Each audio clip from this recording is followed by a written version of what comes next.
So I've done, I know what you're thinking straight off. When did he invest in Fusion 360? Well, you know, this now, here, this is happening. So here's a rough outline of how things are going to look. Side on, you'll see that it's going to be the black pencil is the steel box section. So it'll be a rectangle of that with the one board in the middle and one board on top. And then side on, they'll be set in. These distances haven't been determined yet. It'll sort of be, if they need to come in a bit more to fit like the Nintendo Wii up against the side or whatever, then we'll have to make it work. And then a rough, like, isometric, I don't know, weird view there. So you get a bit of a feel for what we're going for.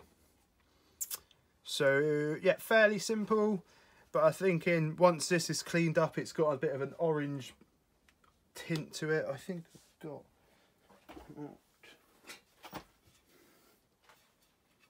yeah, so it comes up this colour. I think that with the steel painted black will look pretty good. So that's what we're going to do. Stay tuned.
Okay then, so I've cut out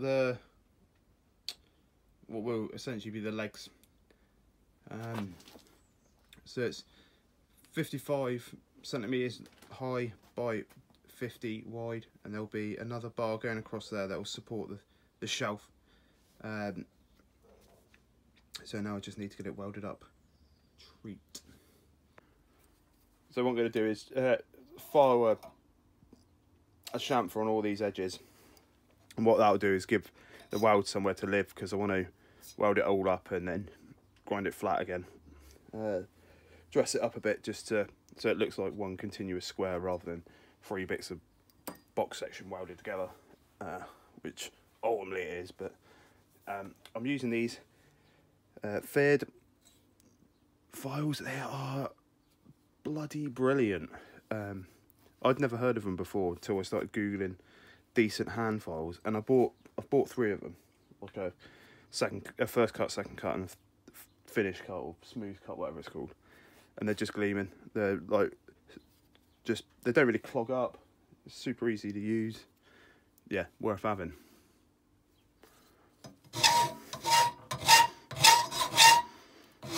Oh, that is unpleasant.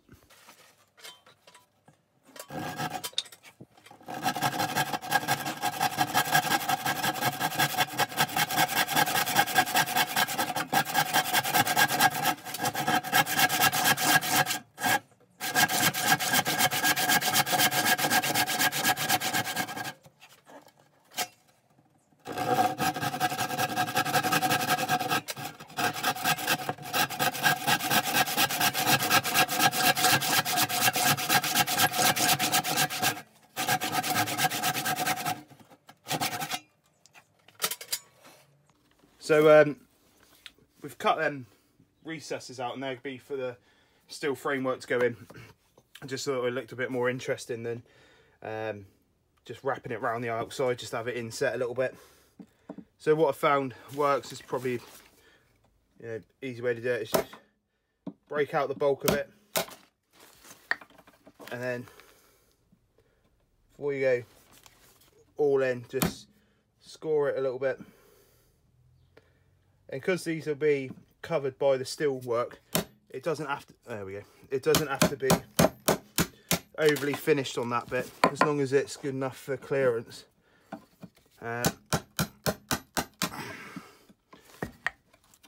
So yeah.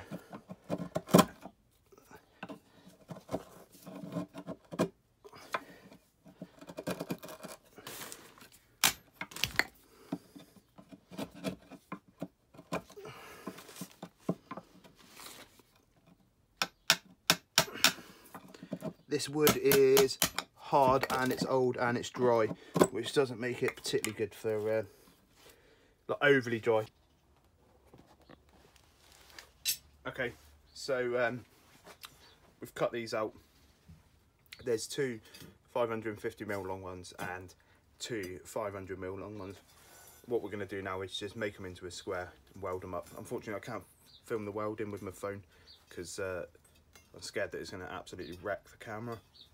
So I'll weld it up and show you a picture afterwards. It's going to be the same as the other one, just less of a bodge. Cool. This plate here is going to be the bit that screws into the bottom of the wood on the TV stand. It's obviously going to get welded to the uprights. I started cutting and I realised that the camera wasn't recording, so super awesome. Here we go.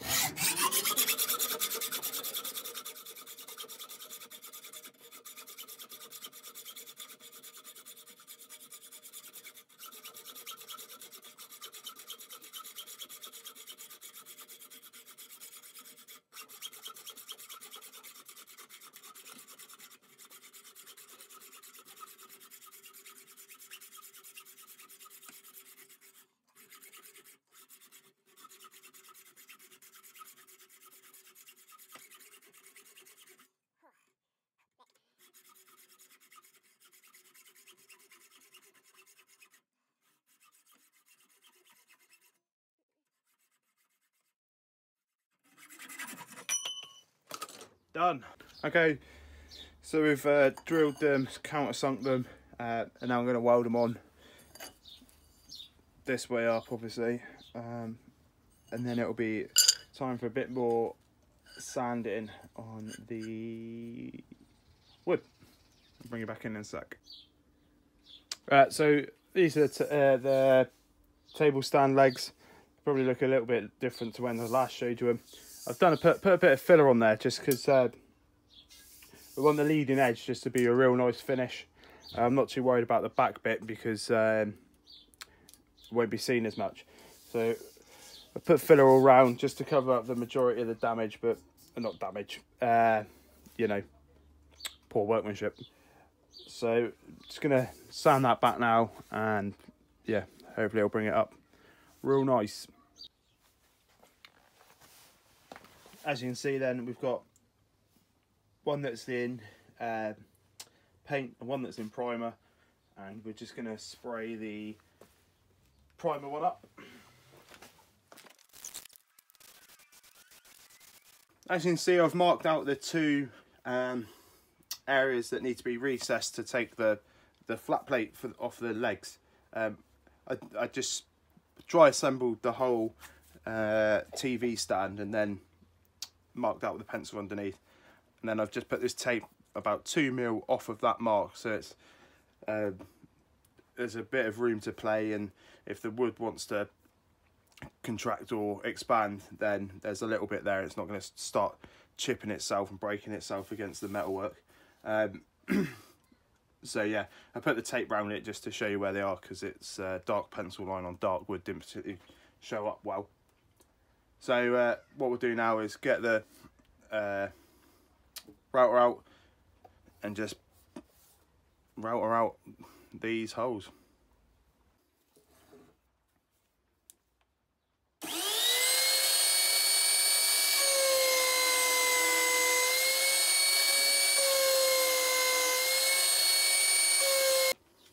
There we go, first hole done. Now reline for the other one. The tape kept getting caught up around the metal bar, so that had to go. And one thing I would say is, if you're going to do this, get a spiral cut and mill for the router. I did have like a straight, in fact I'll show you.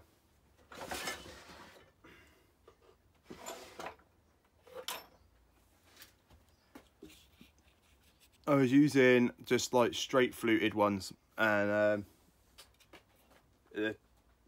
for other stuff, and the finish is just appalling. That spiral cut, and I think that's an up spiral cut as well, is just the way forward really. So yeah, there we go, there's my advice. Cool, let's recock. Okie doke then, so that's everything dry fitted. I'm just going to drill some holes now and screw the legs into the uppermost shelf. From there we'll turn it over onto its side and then fit the bottom shelf and screw that in. One thing I did do that I didn't show was just drill some holes, one for clearance and then one to capture the screw when we put it in. Stop the legs, whoop, not that out, stops the legs splaying out with any movement of the wood. Okie doke.